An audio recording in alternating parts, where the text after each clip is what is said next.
को दिल्ली सरकार से पैसा मिलता है वहाँ पर फाइनेंशियल गड़बड़ियाँ चल रही हैं, इस तरह की कंप्लेंट्स मिली थी।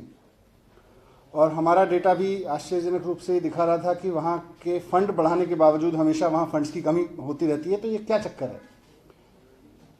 तो हमने इसी को लेके ऑडिट सैंक्शन किया था 7 कॉलेजेस का, जिनको दिल्ली सरकार फंड देती है। शुरू में इन कॉलेजेस ने काफ़ी रुकावट डाली, अपनी बुक्स नहीं दिखाई, अकाउंट्स दिखाने से मना कर दिया, जो भी जानकारी ऑडिटर मांग रहे थे वो देने से मना कर दिया। फाइनली कोर्ट के कहने पर उन्होंने ऑडिट्स के लिए अपनी बुक्स दिखाना, अपने अकाउंट्स दिखाना शुरू किया। 5 कॉलेजेस ने किया, 2 कॉलेजेस लक्ष्मीबाई और अदिति कॉलेज अभी भी नहीं दिखा रहे हैं, और इससे समझ में आता है कि वहाँ भी दाल में कितना काला होगा।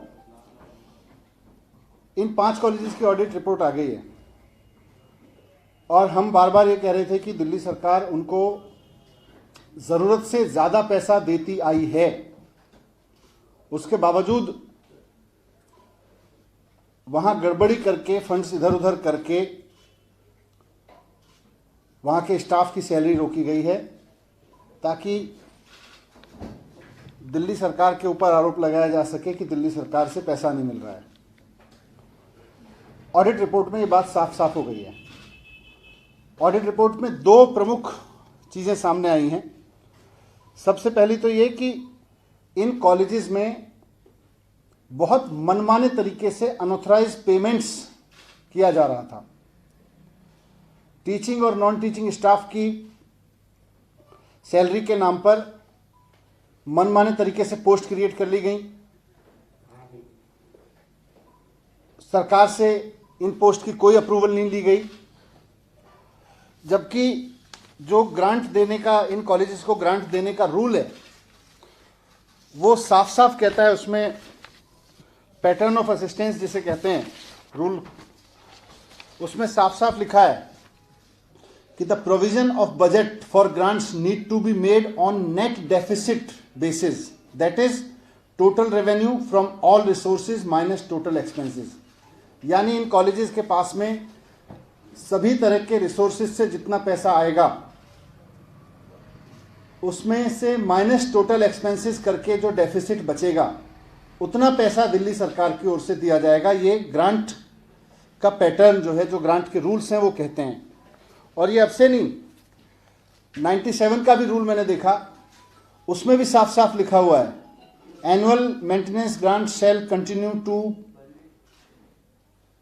B verified on the basis of net deficit formula. यानी कि कॉलेज को अलग अलग सोर्सेज से जितना पैसा मिल रहा है और उसके जितने खर्चे हैं, उसमें जो कमी है दिल्ली सरकार की ओर से वो दिया जाएगा। लेकिन 100% ग्रांट के नाम पे ये कॉलेजेस अलग अलग सोर्सेज से पैसा लेके अपने अकाउंट में जमा कराते हैं और दिल्ली सरकार से 100% खर्चे मांगते हैं, जो कि रूल्स के हिसाब से एकदम रूल्स का खुला वायलेशन है। और इस पैसे से दी जाने वाली सैलरीज की जब जांच की कि किस किस को दी जा रही है, तो पता चला कि वहां बहुत सारी पोस्ट्स ऐसी हैं जिनकी ना तो दिल्ली सरकार से मंजूरी ली गई है पोस्ट क्रिएट करने के लिए, और ना वहां पर अपॉइंटमेंट करने के लिए मंजूरी ली गई है। जबकि वो भी ग्रांट ऑफ असिस्टेंट रूल्स में साफ साफ लिखा हुआ है कि पोस्ट क्रिएट करने के लिए, अपॉइंटमेंट करने के लिए दिल्ली सरकार की मंजूरी ली जाएगी, क्योंकि आखिरकार दिल्ली सरकार पैसा दे रही है। जिस संस्था से आप पैसा ले रहे हो, आप अपने हिसाब से खर्चे नहीं बढ़ा सकते। उससे पूछना पड़ेगा आपको कि भाई हम नया खर्चा बढ़ा रहे हैं, हम 4 पोस्ट नई क्रिएट कर रहे हैं, 4 आदमी नए रखेंगे, उनकी तनख्वाह इतनी है, आप दे पाओगे कि नहीं दे पाओगे? बिना पूछे पोस्ट बढ़ा दी गई, बिना पूछे उन पे पेमेंट कर दिए गए, अपॉइंटमेंट कर दिए गए। और जब ऑडिटर्स ने पूछा कि भाई इन लोगों के अटेंडेंस रजिस्टर दिखाइए, तो सबसे हैरानी की बात है कि वहां अटेंडेंस रजिस्टर तक नहीं है। यानी कि जिन लोगों को तनख्वाह दी जा रही है वो एक्चुअल में आते भी हैं कि नहीं आते, वो एम्प्लॉय एग्जिस्ट करते भी कि नहीं करते। बहुत सारे एम्प्लॉयज ऐसा शक होता है कि घोस्ट एम्प्लॉयज हैं जिनकी तनख्वाह दिल्ली सरकार से क्लेम की जा रही है। ऑडिटर्स को उन्होंने खूब छानबीन की, उनको कोई अटेंडेंस का रिकॉर्ड नहीं दिया गया, नहीं दिखाया गया, नहीं तो ये सारी चीजें पकड़ में आ जाती। ऑडिटर्स ने यह भी देखा कि सिर्फ टीचिंग और नॉन टीचिंग स्टाफ की इस तरह की फर्जी सैलरियों के नाम पे ही नहीं, बल्कि और भी तरह तरह के खर्चे, लैपटॉप खरीदे, कंप्यूटर्स खरीदे, इक्विपमेंट्स खरीद लिए, गाड़ियां हायर की हैं। रूल में लिखा हुआ है कि सरकार से मंजूरी ली जाएगी इन खर्चों की, इनकी मंजूरी नहीं ली गई, मनमाने तरीके से पेमेंट करते रहे। यहां तक कि आश्चर्य होगा यह जानकर कि सिक्योरिटी गार्ड के लिए पेमेंट के नाम पर 40,000 रुपए पर पर्सन खर्चा दिखाया गया, जबकि हम सब जानते हैं कि सिक्योरिटी गार्ड की जो पेमेंट्स होती हैं पूरी दिल्ली सरकार में भी हो रही हैं, जीएफआर में सारे उसमें हो रही हैं। मिनिमम वेजेस या स्किल्ड में आते हैं तो 15 से 20 हजार के बीच, 14 से 20 हजार के बीच बनती हैं। 40 हजार रुपए पर सिक्योरिटी एजेंसी को पर पर्सन पैसा दिया गया। जब वहां के एक गवर्निंग बॉडी के आदमी ने सवाल उठाया कि भाई ये तो पेमेंट बहुत आर्बिट्ररी कर रहे हो आप लोग, तो उसको घटा के 20,000 रुपए कर दिया गया। यह भी रिकॉर्ड में निकला है। तो मनमर्जी तरीके से कहीं भी कोई भी खर्चा कर रहे हो बिना सरकार से मंजूरी लिए हुए, और बाद में कहते हो दिल्ली सरकार पैसा नहीं दे रही, दिल्ली सरकार के दिए पैसे को इधर उधर कर देते हो और फिर कहते हो दिल्ली सरकार पैसा नहीं दे रही। ये सब चीजें उसमें निकल के आई हैं। 3 साल में जिन 5 कॉलेजेस का ऑडिट हुआ, उनका जो एनुअल खर्चा है, जो ऑडिटर्स ने पकड़ा है कि बिना सरकार की मंजूरी के ये खर्चा किया गया, बिना अप्रूवल्स के, जिनके रिकॉर्ड्स पूरे नहीं हैं, हमें लग रहा है कि ये बड़ी धांधली हुई है। दीनदयाल उपाध्याय कॉलेज में 49.88 करीब 50 करोड़ रुपए खर्च हुआ है बिना सरकार से अप्रूवल लिए, करीब 50 करोड़ रुपए। केशव महाविद्यालय में 29.84 करीब 30 करोड़ रुपए खर्च हुआ है। शहीद सुखदेव कॉलेज में 16.52 16.5 करोड़ रुपए खर्च हुआ है। भागनी निवेदिता में 17.23 17.25 करोड़ रुपए खर्च हुआ है। महर्षि वाल्मीकि कॉलेज में 10.64 10.5 करोड़ रुपए खर्च हुआ है। यह पैसा अनऑथराइज तरीके से, इलीगल तरीके से खर्च किया गया और हमें शक है कि इसमें बड़ा फ्रॉड हुआ है। दूसरा, तो मैंने कहा, एक तो इलीगल तरीके से पेमेंट्स किए गए हैं, रूल्स को वायलेट करके, पैटर्न ऑफ असिस्टेंस को वायलेट करके, जीएफआर को वायलेट करके, सबको वायलेशन में पेमेंट्स किए गए हैं। दूसरा, सरप्लस, इतनी खर्चा है, हमारा इतना जरूरत है, हमारी इतनी जरूरत है, और हमें आश्चर्य है कि हमारे डायरेक्टरेट से भी ये पैसा दिया जाता रहा, लेकिन ये इसके अलावा फीस और अन्य सोर्सेज से पैसा इकट्ठा करके ये अपने एफडीज में डालते रहे। आज इन कॉलेजेस के पास में बहुत मोटा मोटा अमाउंट मैक्सिमम कॉलेजेस के पास में बहुत मोटा मोटा अमाउंट वहां पे पड़ा हुआ है। जैसा मैंने बताया कि नेट डेफिसिट देना था, ऑल सोर्सेज माइनस एक्सपेंडिचर, उसके बाद जो पैसे की जरूरत पड़ती, इसी पैटर्न पर हम अपने डीटीयू को, जो दिल्ली टेक्निकल यूनिवर्सिटी है, उसको पैसा दे रहे हैं, बहुत शानदार चल रही है। अंबेडकर यूनिवर्सिटी को दे रहे हैं, बहुत शानदार चल रही है। आईपी यूनिवर्सिटी को दे रहे हैं, डिप्सारू को दे रहे हैं, एनएसयूटी को दे रहे हैं, सबको पैसा इसी पैटर्न पे जा रहा है और सब बहुत शानदार चल रहे हैं।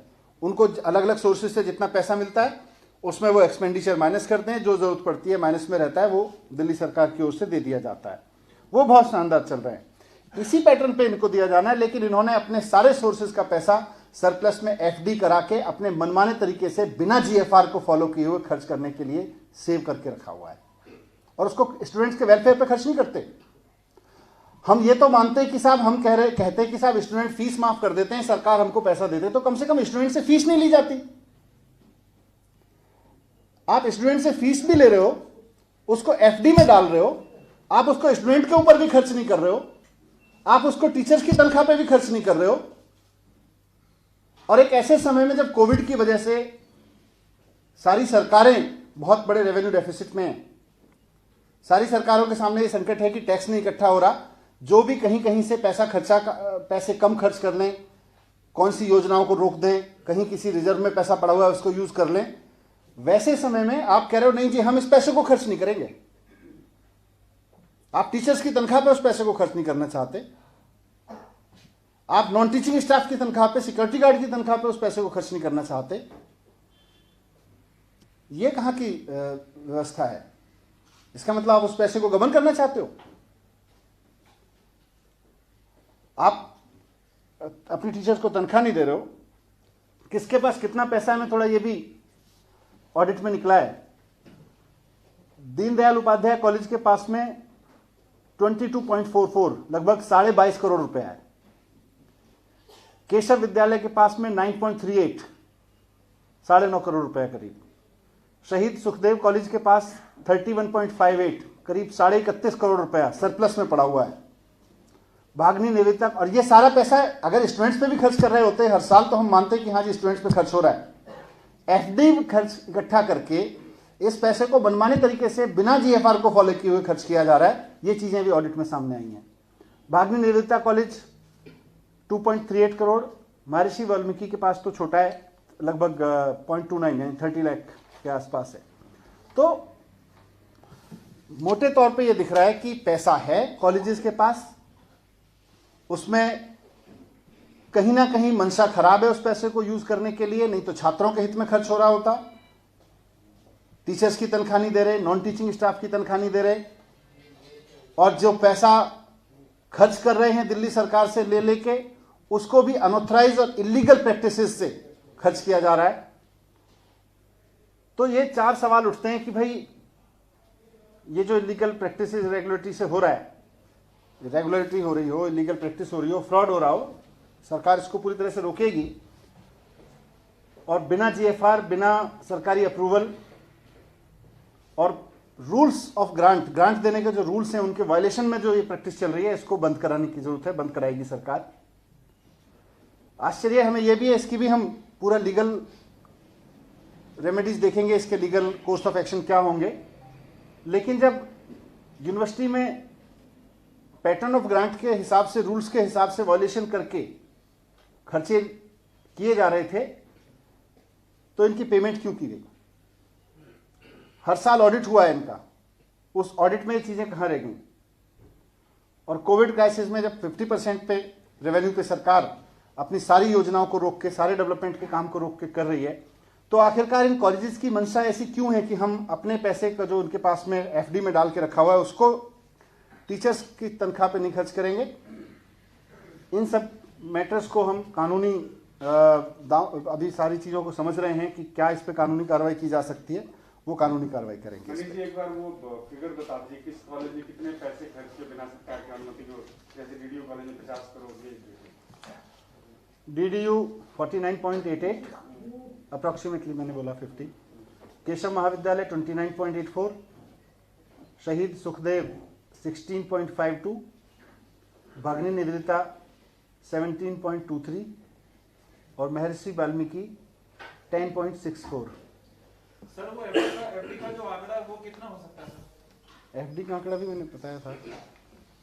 ये डीडीयू में 22.44, केशव विद्यालय 9.38, शहीद सुखदेव 31.58, भागनी निवेदिता 2.38, महर्षि वाल्मीकि 0.29। तो ये चीज़ें हैं जो मैंने आपके सामने रखी, क्योंकि बार बार ये है भाई यूनिवर्सिटी ने पैसा, कुछ दिल्ली सरकार पैसा नहीं दे रही। इसमें जो रूल्स हैं उसका भी मैं एक लाइन, क्योंकि क्रिएशन ऑफ पोस्ट को लेके रूल्स क्या कहते हैं। Creation of teaching oblique non teaching post in the grantee college shall be as per UGC DU norms with the prior approval of Delhi government. Since the college is fully funded by government, hence no appointment against shall be made unless the post creation is approved by Delhi government. ये साफ साफ लिखा हुआ है। ऐसे में बिना दिल्ली सरकार से अप्रूव किए हुए पोस्ट क्रिएट कर ली गई, आपने अपॉइंटमेंट कर लिया, आप उनको पेमेंट करते चले जा रहे हो, और जब ऑडिटर कह रहा है भाई आप अकाउंट्स दिखाइए, इनकी अटेंडेंस दिखाइए, तो आप उसको मना कर रहे हो, तो कहीं ना कहीं तो दाल में काला है ना। क्या कार्रवाई करेगी सरकार अभी कॉलेज? सरकार अभी देख रही है लीगल ऑप्शंस क्या क्या हैं, सारे लीगल ऑप्शंस। कॉलेजों ने अभी तक अपने बुक्स नहीं दिए, उनके लिए क्या कोर्ट में आप लोग जाएंगे? उनको कोर्ट में भी चीजें रखेंगे सारे। सर एक सवाल दिल्ली के सरकारी स्कूलों को लेकर है कि जो इंग्लिश मीडियम के छात्र छात्राएं पढ़ाई कर रहे हैं सरकारी स्कूल में, ऑनलाइन क्लासेस उनको हिंदी मीडियम में दी जा रही है। ऐसा किसी पर्टिकुलर स्कूल का आपके पास एग्जांपल हो तो बता दें। मैं बाकी तो जो ऑनलाइन क्लास हैं वो जो सर मैं बता रहा हूँ, ऑनलाइन क्लास वही टीचर्स ले रहे हैं जो रेगुलर टीचर्स ले रहे हैं। मैंने मोतीबाग स्कूल नंबर 1 में अपने बेटे का एडमिशन करवाया 11वीं क्लास में। आप मुझे अलग से बता देना। मेरा एक सवाल है आपसे कि दिल्ली में जितने प्राइवेट स्कूल्स हैं उन्होंने यूपी सरकार का कहना है कि दिल्ली में जो फीस है उसको पेरेंट्स भर नहीं रहे, इस वजह से डिजिटल क्लासेस को बंद करना पड़ेगा क्योंकि फीस देने के पैसे नहीं है। ऐसे में टीचर्स की नौकरी पे भी आएगी और डिजिटल क्लासेस बंद हो सकती है। इसको लेकर कोई बातचीत या आपको कोई जानकारी इसको लेकर क्या करेंगे? नहीं, मेरे पास कोई जानकारी सर अगर ऐसा होता है तो क्या कर सकते हैं सर? पता नहीं, अभी तो देखते हैं क्या है। का जो पैसा पड़ा हुआ है कॉलेजेस के पास सर, उसका लेटर ऑन मोटो क्या रहेगा इन कॉलेजेस के ऊपर? आप क्या नहीं, सीधे सीधे सरकार की ग्रांट की कंडीशन इन कॉलेजेस को ये है। वो बैंक में पड़ा है पैसा? हाँ, तो गलत पड़ा है ना। उनको अपने टीचर्स की तनख्वाह भी देनी चाहिए उस एफडी के पैसे से। जीवी पंत पॉलिटेक्निक का क्या है? इंजीनियरिंग कॉलेज के बच्चे प्रोटेस्ट कर रहे हैं। वो बड़ा अननेसेसरी है। बीजेपी वालों ने कंफ्यूजन क्रिएट कर रखा है और छात्रों को भी मुझे लगता है गुमराह कर रहे हैं। मैं उनसे रिक्वेस्ट करूंगा, मेरे पास भी आए थे जीवी पंत इंजीनियरिंग कॉलेज के साथ, तो कई सारे स्टूडेंट्स आए थे, मैंने भी उनसे बात की थी और वो समझ गए थे कि सारा कंफ्यूजन क्रिएट किया जा रहा है। सरकार बिल्कुल किसी कॉलेज को बंद नहीं कर रही है, ये फ्रॉड फैलाया जा रहा है बीजेपी के द्वारा। ये ज़रूर है, हमने बहुत सारे कॉलेजेस आईपी यूनिवर्सिटी से हटा के एनएसयूटी से शुरुआत, एनएसआईटी से शुरुआत की थी। इस साल भी 2 कॉलेज किए हैं। जीवी पंत इंजीनियरिंग कॉलेज को अब Delhi skill and entrepreneurship university के तहत उसके तत्व उसमें चलाया जाएगा कॉन्स्टिट्यूएंट कॉलेज के रूप में। और अभी सरकार उस पर 526 करोड़ रुपए खर्च कर रही है नया कैंपस बनवाने पे। अब वहाँ अभी कुल मिला के हर साल 120 बच्चे एडमिशन होते हैं, 120। अब 120 बच्चे एडमिशन लेके 526 करोड़ रुपए खर्च करके नया कैंपस इतना शानदार बना रही है, तो सरकार की मंशा है कि वहाँ कम से कम हर साल 1800 बच्चे तो एंटर करें, 1800 बच्चों की सीटें तो क्रिएट हों वहाँ पे। तो इसलिए सरकार उसका एक्सपेंशन कर रही है। सरकार उसके कोर्सेज को, हमने यूनिवर्सिटी को रिक्वेस्ट किया है, यूनिवर्सिटी की वाइस चांसलर हैं, IIM अहमदाबाद की सीनियर प्रोफेसर रही हैं, वो अभी ज्वाइन किया है उन्होंने। वो पूरे सारे कोर्सेज को रिव्यू करके उनको अपग्रेड करा के यूनिवर्सिटी अपने हिसाब से उनको रिवाइज करेगी और मार्केट की नीड और फ्यूचरिस्टिक नीड के हिसाब से उनको डेवलप करेगी। उस सब के लिए उन्होंने हमसे कहा था थोड़ा समय चाहिए, तो 1 साल हमने उसमें एडमिशन प्रोसेस हॉल्ट किया, लेकिन इसी साल हमने 1330 सीटें और भी बढ़ा दी हैं। तो ये बीजेपी जबरदस्ती इनके पास कुछ